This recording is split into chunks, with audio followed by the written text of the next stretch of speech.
Hello everyone, I would like to welcome you at the International Conference on Social Science and Humanities. My name is Yulia Kryvenko. I'm an assistant professor at Istanbul Sabahattin Zaim University.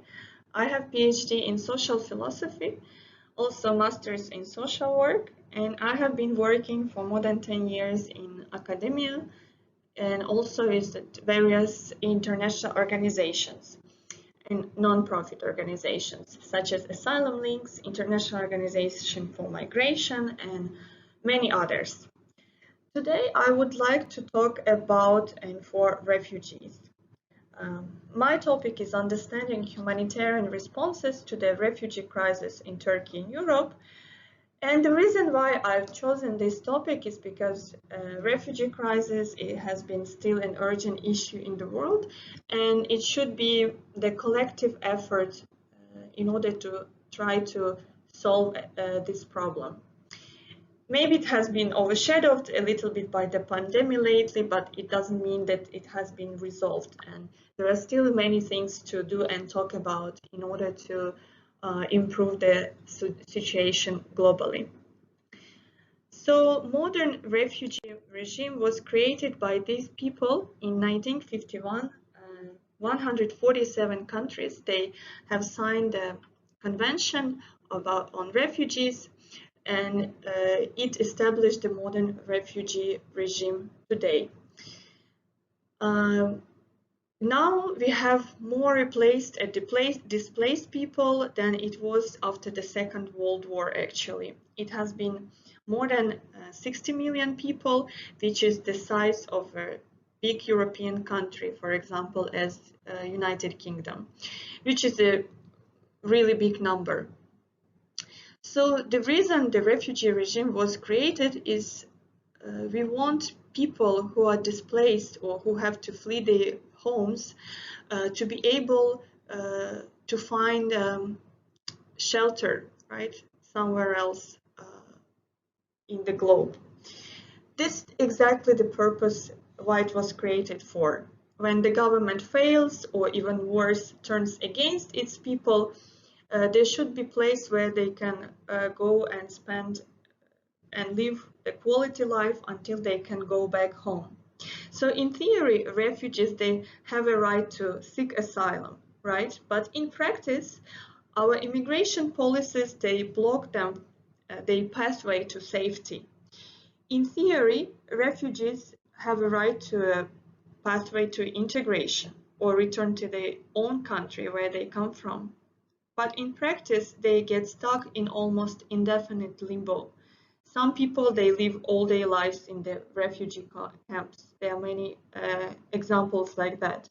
In theory, refugees are a shared global responsibility, but in practice, geography means that countries that approximate to the conflict, they take the overwhelming majority of world's refugees. For example, Turkey, right, that has almost 2 million people, or for example, tiny Lebanon that hosts more than 1 million refugees, more than the whole Europe combined, right? So it's a huge burden, and those countries, they're not always very well off themselves, right? In many cases, they have own struggles and problems. So the system doesn't mean that the system is broken because the rules are wrong. It's because we are not applying those rules adequately nowadays. In this changing world, we need to reconsider the solutions and the choices that the refugees have. I want to explain how the refugee regime works today, but not from top-down institutional perspective, but rather from the individual perspective of the one refugee. So imagine there is a Syrian woman who has children, like 25% of the refugees, of the world's refugees. She is a woman with children. So she cannot go back home because once a beautiful city, nowadays her city is under the rubbles, right? There is no place to stay, and even worse, there might be war going on still, right? So basically, this refugee, she has four choices, sorry. She can go to refugee camp, which 9% of the refugee, they make that decision. But refugee camps usually in arid, isolated locations, very often in deserts, where they have very limited economic opportunities, right? It's almost impossible to find a job. The education is of a very poor quality. So not surprising why only 9% of them decide and take that path. Refugees, they can immigrate to bordering country, which happened to Turkey, right? Many Syrians, they moved to Turkey because of the cultural proximity, because of the similar food, similar way of life, religion, etc. What refugees face in cities is that once they spend the limited savings that they have also very limited access to the jobs. They don't have access to the healthcare in many cases. So eventually, it's possible that they would face an urban destitution. Right? So many of them beg on the streets. Many families prefer not to send the children to the schools, but let them be on the street and collect some little money, because the family needs the immediate income, and even like the going to school for them would be a waste of time, as many families think. And still, it's a choice of many refugees. Almost 75% of them are picking that option. Another option that they have is a dangerous journey to Europe. You've probably seen many stories and pictures on the news when people are drowning in the sea, in the Mediterranean, trying to cross the border and trying to get to the Greek islands. And still 15% of the refugee, they do to take that path because they have hope, right? What else can you do when you have to flee your home, right, and look for the safety? People move. That's the reality. And then the last choice that refugees have is resettlement program to a third country, which many specialists call a lottery ticket, because only 1% of the amount of the global refugees that we have today can get that can get the ticket, right, to a resettlement. So the question that I want to ask today is whether it's possible, whether refugees have any other choice, whether we can expand those choices. As you can see, this is the location of the refugees. Especially, I'm going to talk today about Syrian refugees, because not because they're the only refugees that we have, but because it's the biggest tragedy so far, right?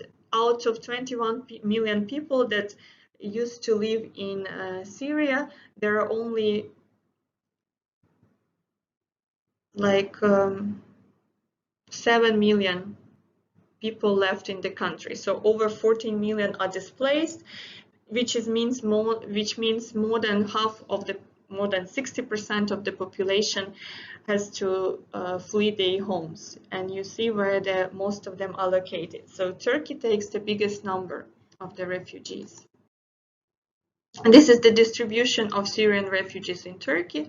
As you see, the neighboring regions, they have the most, such as Şanlıurfa, Gaziantep, Hatay, because it's understandable, because in these regions they are closest to the border, and not all the people want to move to Europe or United States. Lots of them want to stay somewhere close by. So whenever they have an opportunity, they can go back to their homes. If you have a child across the border, of course, you're not gonna go very far away. And there are many refugees that are in Istanbul because this is the biggest economic center of Turkey. So first group of Syrian refugees of 250 people entered Turkey on April 29, 2011. And since then we have the numbers, the huge increase in the numbers, and now it's more than 3 million people was reported being in Turkey in 2019. So why Syrian refugees, they choose Turkey? As I already said, the closeness of the frontiers, they have very close neighborhood ties with Turkey. That's the easiest in terms of the visa and legal, like legislation, documents, etc. Also, Turkey has an open door policy and temporary protection status of the refugees. And as well as mentioned, the cultural similarities. Food, culture, religion, not the language, but in those neighboring regions, there are many people who can speak Arabic. So it's still easier for them to, for example, learn Turkish than any other language. There are a number of problems, of course, that refugees are facing in Turkey, such as negative attitudes, which exactly my research was about. And people, of course, they're afraid of the newcomers. They're afraid what's going to happen to their jobs. Of course, there are many refugees who work illegally without any social insurance, and they work for very little money. And the local population are upset about it because they are left with very little or like less jobs than they used to have before the Syrian crisis happened. They face, of course, because of that discrimination. Some of them who are desperate, they get into the prostitution business. There are many families who are willing to give their daughters who are still in the teen ages to marry to Turkish men who can support them Syrian family financially. As I already mentioned, they forced to work illegally, and also there are many cases of child labor, for example. They can sell something on the street or they can simply beg for the money. There are a number of the factors that affect attitudes of Turkish people toward refugees. Of course, there has been demographic and ethnic transformation. People afraid that they can be a threat to their security. In those neighboring regions, it's almost famous for the actions of PKK, which is a terrorist organization, and also they're afraid from the situation would become worse because of the Assad regime as well. Also, there is a negative image of the refugees and asylum seekers as an economic burden. Not only in Turkey, this is the general vision of the refugees, that they come to the country and people have to pay more taxes, have to provide them with food, blankets, clothing, etc., and have to support them financially. Yes, in the beginning, those are necessary. That kind of humanitarian help. But the vision that we have of the refugees as economic burden is quite misleading. And I want to speak about a couple examples that disapprove it. But first, I want to mention about my research in this field, which was about influence. We were trying to find out whether empathy is influencing the attitudes of the students and the way they feel about the refugees. For that purpose, we interviewed 340 students from 8 different universities in Istanbul. The ages of the participants were mostly between 18 and 25 years, and 70, like overwhelming participants were female, and 21% of them were male.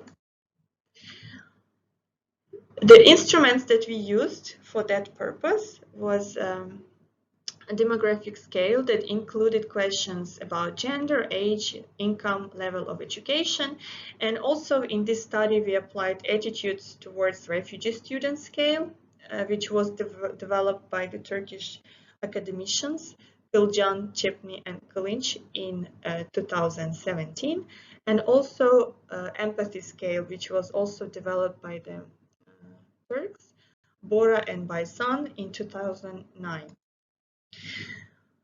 I want to say that to remind you that empathy is the way for the person and the ability of the person to put himself or herself in other people's shoes, right? It's basically feeling other people's emotions, feeling other people's pain, right? How they feel about different situations.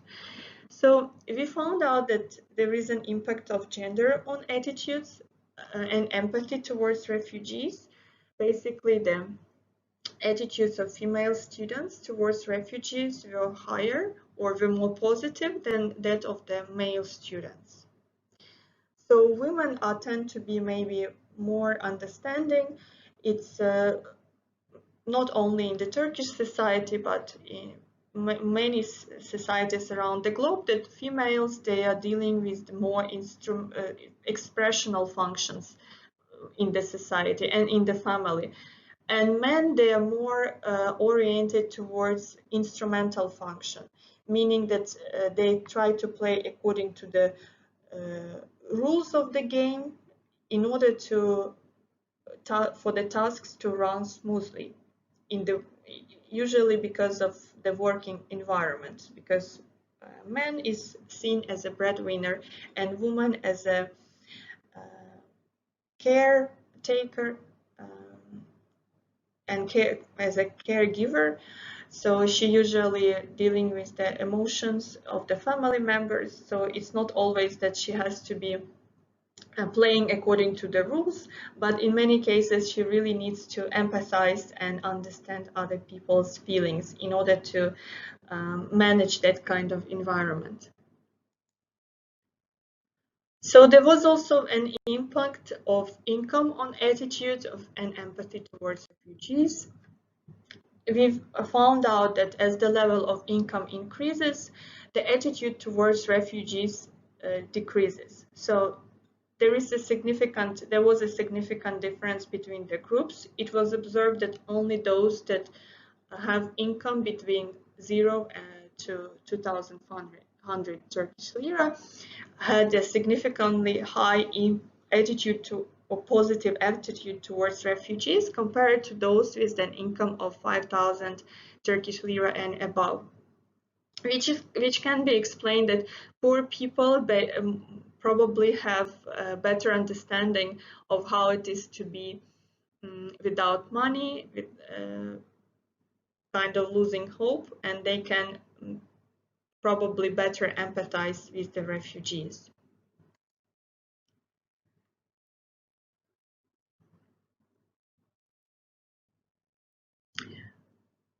The last thing that we looked at was the connection between the empathy and attitude towards refugees. So we've compared and we saw that the correlation between the empathy and attitudes towards refugees was actually it did exist, but it was less than 4% the role of the empathy in the attitude towards the refugees, which means there are many other things and other impacts, most probably like religion, political orientation, socioeconomic status, that influence how people treat and see the refugees. It's not only empathy that is important, but also other factors as well. So going back to the ways of expansion and expanding choices of the refugees, there has been different research done, and that says there are ways to expand those choices, and one of them can be enabling environments. And Uganda is given as an example.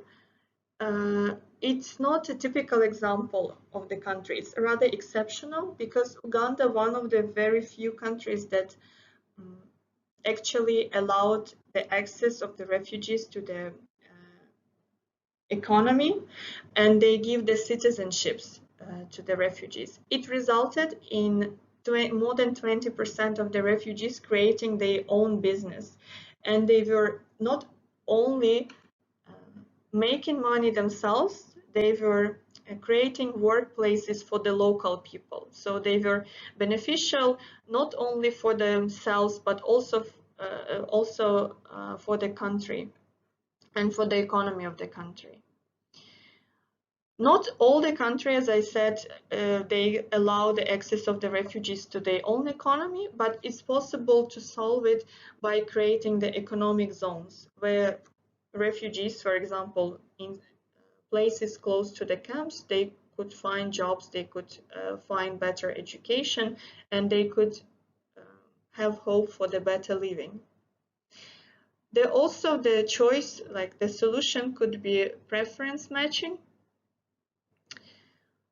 which means that countries can make a list what kind of refugees they want to see and what kind of specialists they need for their economies. In many cases, we have the situation when, for example, engineer is going to the rural area where he doesn't know what to do, or the farmer is going to the urban area in which he also have difficulty finding the vacation. So if we were appointing and matching refugees with the economic needs of the countries, many problems would automatically be solved.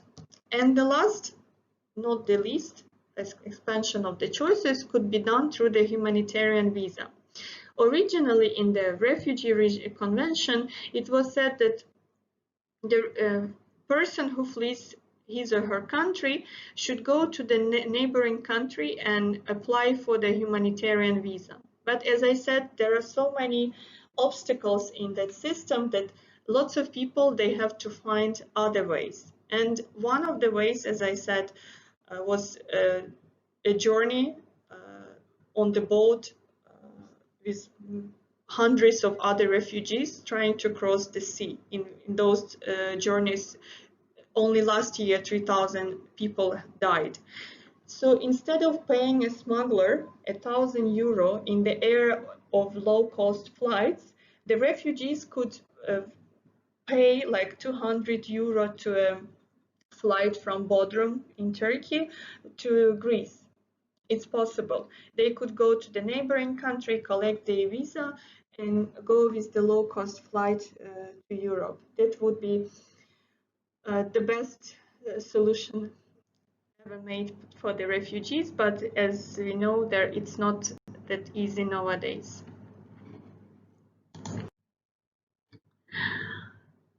The things that also I wanted to add and say that when we think about what's happening in the world and in this globalization era, many people, of course, afraid of the strangers, of the refugees, but we should think about the cost, what's going to happen if we don't do it, if we leave them to take care of the problems themselves. The only thing that refugees can do is they can move. And since we are here, we are safe, we can influence the policies, we can influence the politicians. And we should think about the cost. What if we don't do it, right? And to how many more tragedies it can lead, right? So any one of us can have an influence. We can go to our resettlement agencies, local agencies in the country. We can volunteer. It can be any kind of service like translation or serving food, or as I said, organizing the community and speaking up for the refugees.